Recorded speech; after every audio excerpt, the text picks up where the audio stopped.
इयत्ता 9वीच्या मुलांचा जो काही पीएटीचा पेपर झाला होता, म्हणजे जो काही पायाभूत चाचणीचा पेपर झाला होता गणिताचा, तर त्याच्यामध्ये एक प्रश्न विचारला होता, जो प्रश्न बऱ्याचशा मुलांना अवघड गेला होता. तर हा प्रश्न काय होता तो आपण पाहूया. तुम्हाला दिलं होतं की square LMNP is a rhombus. तो काय एक रॉम्बस आहे, म्हणजे समभुज चौकोन आहे. त्याच्यामध्ये मेजरमेंट अँगलचं कोणाचं NLMचं किती आहे, तर 40 डिग्री दिलेला आहे.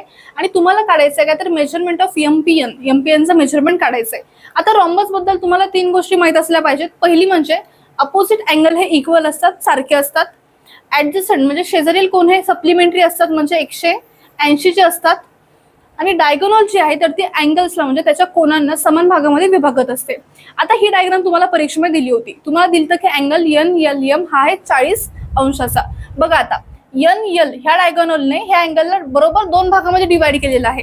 मग हा 40चा म्हटल्यावरती हा पण कितीचा असणार आहे, 40चा. मग टोटल L कितीचा आला, 40 अधिक 40 80चा आला. 80चं कोण म्हणजे हे Lचं कोण आणि Nचं कोण कसं असणार आहे, माप सारखं असणार आहे. मग N पण किती आला, 80चा आला.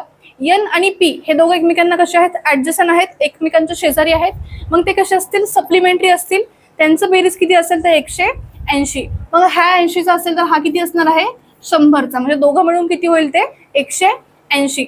इथे जे डायगोनल आहे MP, तर MP ह्या डायगोनलने अँगल P ला बरोबर 2 भागामध्ये डिवाइड केलेला आहे. मग 2 भागामध्ये डिवाइड केलं म्हटल्यावरती 100/2 किती येईल, हे 50. म्हणजे किती येईल, 50 येईल.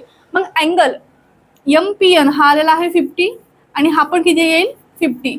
देअरफॉर इथे आपल्याला उत्तर भेटलेलं आहे अँगल MPN याचं मेजरमेंट किती आलेलं आहे, तर 50 म्हणजेच किती, 50 अंश. असा सोपा प्रश्न तुम्हाला या ठिकाणी पेपरमध्ये विचारलेला होता.